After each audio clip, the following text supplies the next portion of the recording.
This video includes information on Bronsted Lowry acids and bases. We're going to spend some time and talk about what acids and bases are. And then we're going to start looking at equilibrium with respect to acids and bases. Let's go through how we name and write formulas for acids and bases first. And this is a review from Chem 1. And some of us took it just a few weeks ago, but some of us may have taken it, at the beginning of last year or maybe even earlier than that. So we will do just a quick review of nomenclature for acids and bases. So if we talk about binary acids are acids that have two types of atoms in them. And one of the atoms is always hydrogen. When we go to name them, they always have the prefix hydro. They have the stem, which tells us what the anion or the negative ion is in the acid. The suffix is ic, and then we write acid in there just to, say that it's an acid. So if we look at some examples, if we have HCl, okay, well, the H is what tells us it's an acid. We're going to use this rule to name it. So since it's got hydrogen and chlorine in it, it's a binary acid. Hydrochloric acid. HBr. Okay, see if you can write the name, and you don't have to show all this work. Write the name for HBr. The only thing that's different is the stem. Okay, it's still a binary acid. Okay, it's got hydrogen and bromine in it. This time, the stem is brome. So hydrobromic acid. Okay, so let's do H2S. It's binary because it has hydrogen and sulfur in it. We want to write the name. And this one actually has a little bit more to it. Hydrosulfuric acid. Okay, so these are all examples of binary acids because bi means two. We're looking at acids that have two types of atoms in them. And one of them is hydrogen. That's what defines it as an acid. When we talk about oxyacids, they're acids that contain oxygen. And they have polyatomic ions in them, which we learned in Chem 1. And when we look at the polyatomic ions, if the ion ends in ATE, we drop that suffix and we replace it with ic when we name the acid. So as an example, SO4 2-, this polyatomic anion is called sulfate. When we name the acid that's associated with this polyatomic ion, we drop the 8 and we replace it with ic. So H2SO4 is sulfuric acid. Now, hydrogen is a +1. So that drops down here after the sulfate. Sulfate's -2, and that's why we put a 2 here in our formula. So sulfuric acid. NO3- is nitrate. So write the formula and name the acid that would form from nitrate as the polyatomic anion. HNO3, okay, hydrogen's a +1, nitrate's a -1. The 8 gets replaced with ic, so nitric acid. If the polyatomic ion ends in ite, we would drop that suffix and replace it with OUS. So SO3 -2 is sulfite. We would drop the ite suffix and replace it with OUS. So we have sulfurous acid. And again, since the sulfite is a -2 charge, that 2 drops down here. So that's why it's H2SO3. Okay, so let's try one on our own. NO2 minus is nitrite. Write the formula and name the acid that would form from this ion. HNO2 plus 1 minus 1. And the ite gets replaced with us, so nitrous acid. All right, bases. Bases don't have any kind of special rules that go along with them, but bases have hydroxide in them, or they form hydroxide when they react. So NaOH is sodium hydroxide. CaOH2 is calcium hydroxide. Now the 2 comes from the fact that the charge on calcium is a +2. There's a 1 that's assumed to be here that comes from the fact that the sodium is a +1. All right, so now we're going to look at one of the definitions of acids and bases. We're going to look at what's called the Bronsted-Lowry acid and base. So when we look at this particular way of identifying acids and bases, by definition, a Bronsted-Lowry acid is anything that donates a hydrogen ion. Now think about what a hydrogen ion is. Okay, a hydrogen atom has 1 proton in its nucleus and 1 electron outside its nucleus. The atom is neutral, but the ion has donated its electron, so it's got a +1 charge. So hydrogen ion is really nothing more than a proton. So a Bronsted-Lowry acid is any substance that donates a hydrogen ion or donates a proton during a chemical reaction. If acids are donating protons, bases are accepting them. So the Bronsted-Lowry definition of a base is anything that accepts a hydrogen ion or accepts a proton during an acid-base reaction. So when we look at an acid-base reaction, essentially what we're looking at is a transfer of a proton from the acid to the base.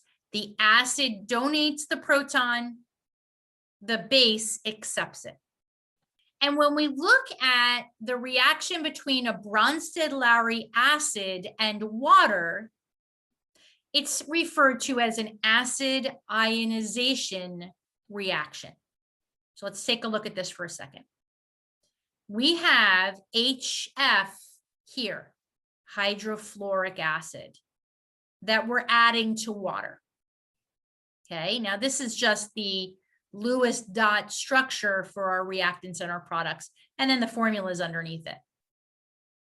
So if we were to look at this reaction, this hydrogen ion or this proton is going from HF to H2O.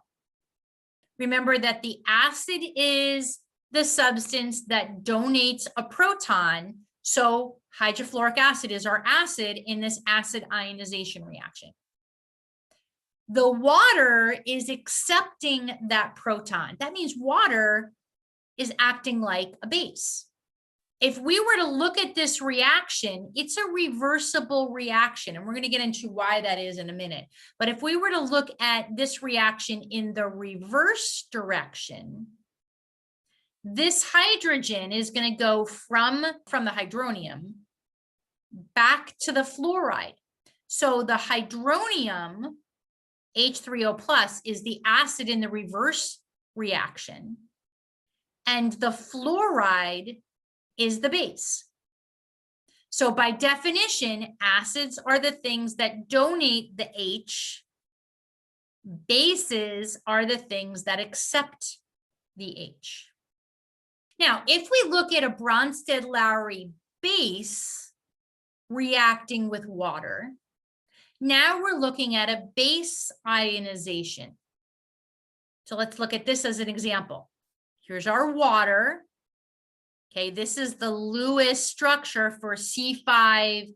NH5. You'd never be asked to draw this in these kinds of questions, but this is the Lewis structure. And in this case, the hydrogen, the proton, is going from the water to the C5NH5. That makes the water the acid in this reaction. And it makes the C5NH5 the base.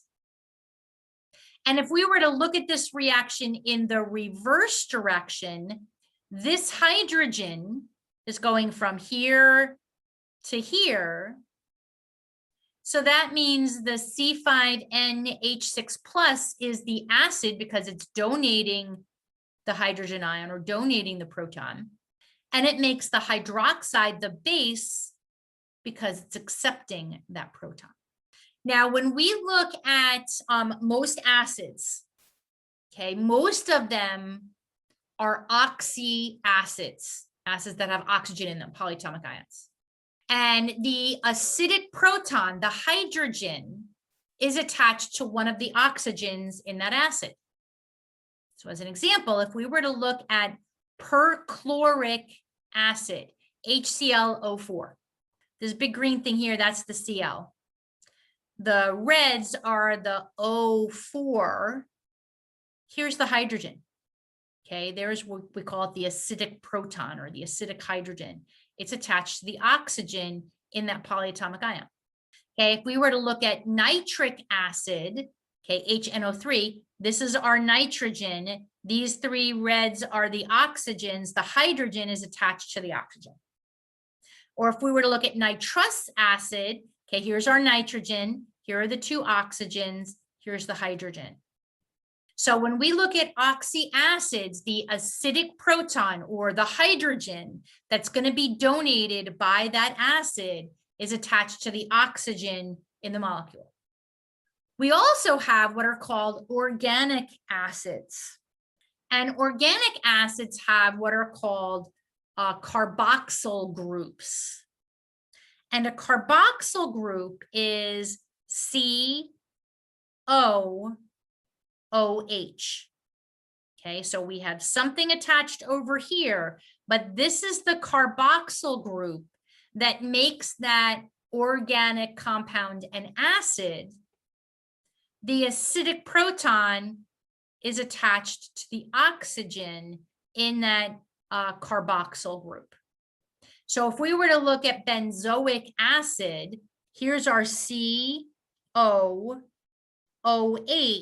This is the acidic proton, or this is the hydrogen that would be donated in the acid-base reaction.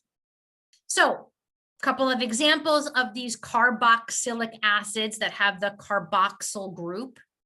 Okay, this is called butanoic acid. Okay, we have the non-acidic part. These hydrogens here are not going to be donated during the acid-base reaction, but the hydrogen that's attached to the oxygen in the carboxyl group, that's your acidic proton or your acidic hydrogen. This is what's going to be lost in an acid-base reaction. Or if we were to look at a simpler carboxylic acid, this is acetic acid. This is the acidic proton. Now, when acetic acid loses this hydrogen, it becomes an acetate ion. Notice that 8 goes to ic when we go from the ion to the acid. So let's look at bases. Many bases actually have hydroxide in their formula, so they're easy to identify, but not all of them have hydroxide in them. Well, then why are they bases? Because they produce hydroxide in the reactions. And when we talk about a really common type of base, they have amines in them. And amines contain nitrogen. Okay, this is called methylamine. This is called dimethylamine. It has nitrogen in it. This is trimethylamine. methylamine. The reason why these are bases is because of this lone pair of electrons on the nitrogen in the amine group. Okay, this is very negative. Protons are positive, hydrogen ions are positive. They're going to be attracted to this lone pair of electrons. So these molecules are bases because they accept hydrogen ions, or they accept protons from water. These are two other examples of bases. They're just a little bit more complicated. But again, we're going to notice it's not these OHs here. It's the nitrogen here that's making it basic, because it's going to add a proton here. Or if we were to look at adrenaline, we've got this nitrogen here that's going to be able to accept a proton. So let's look at a full reaction, and we're going to identify what are called conjugate acid-base pairs. So we have our reaction here, and what we want to notice is where is the H on the reactant side and where is it going during the reaction.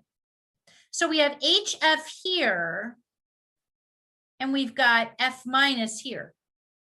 And we've got water here, and we've got hydronium here.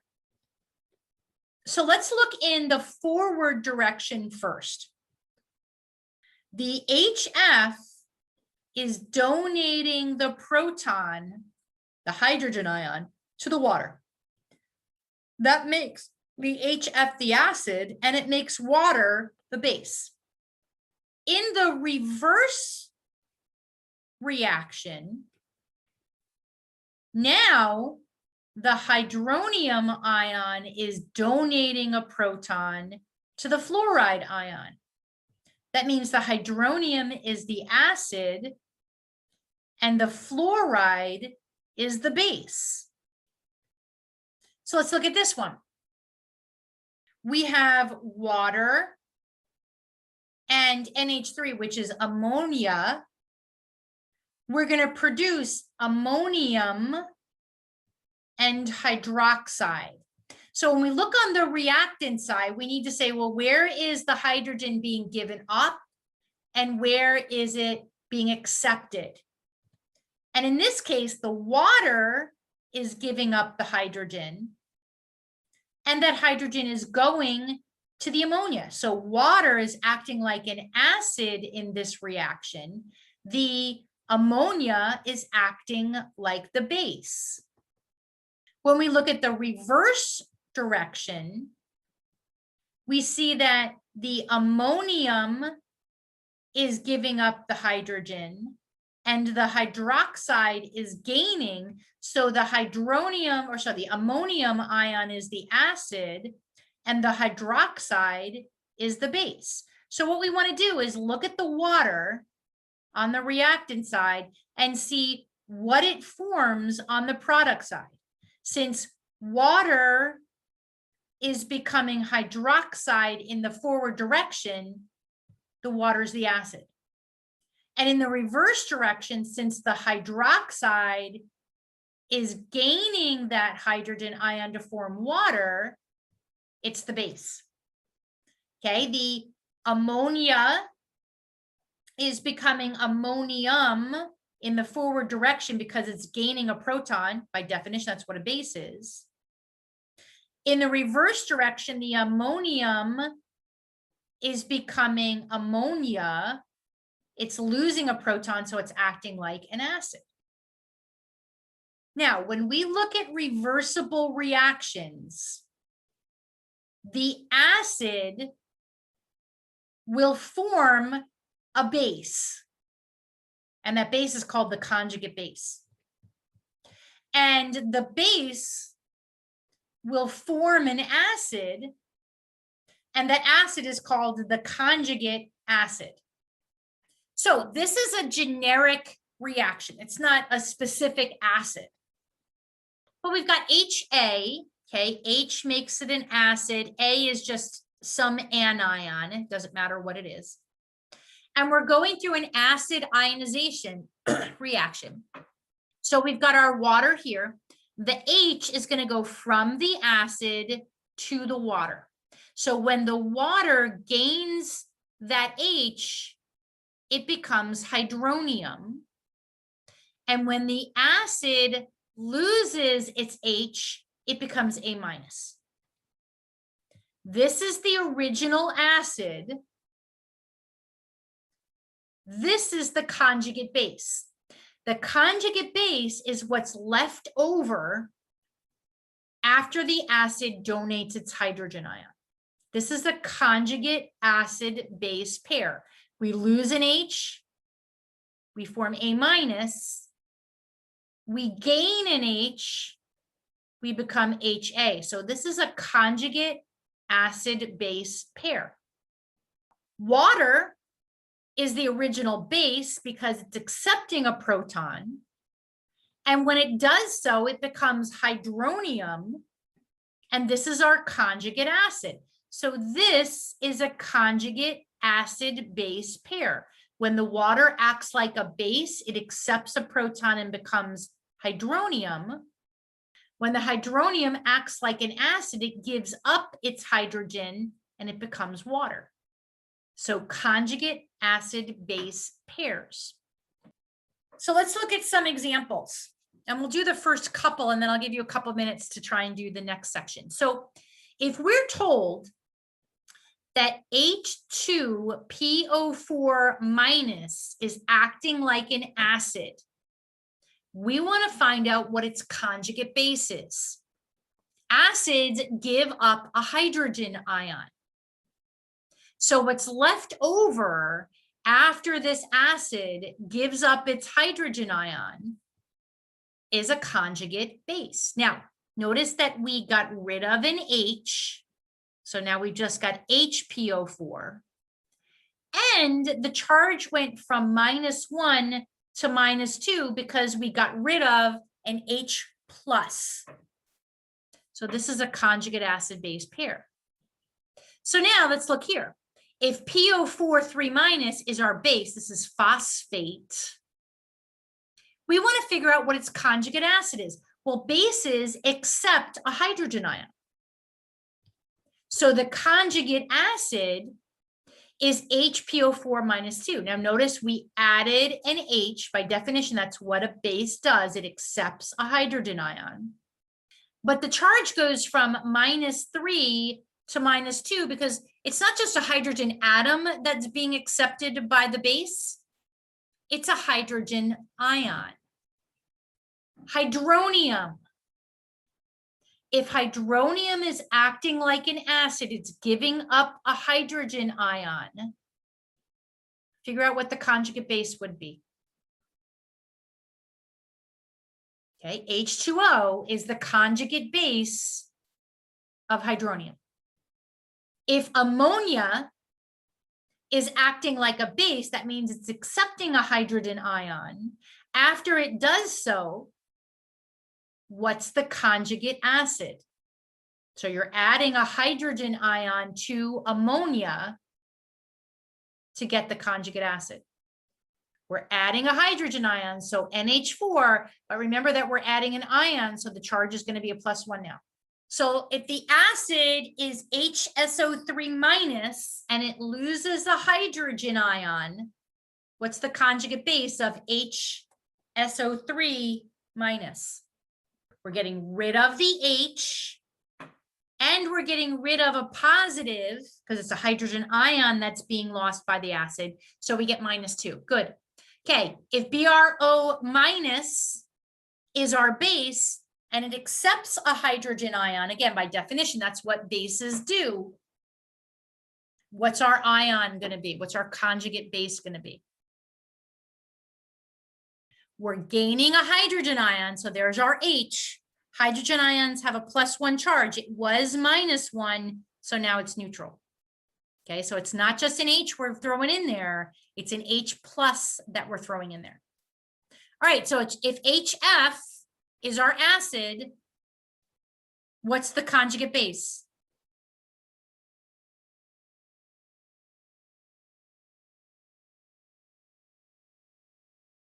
Fluoride.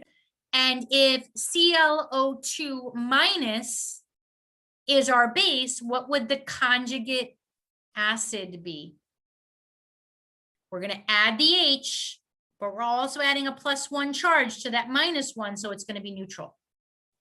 We typically write the H first in these kinds of acids. It doesn't necessarily matter, but we usually put the cation first.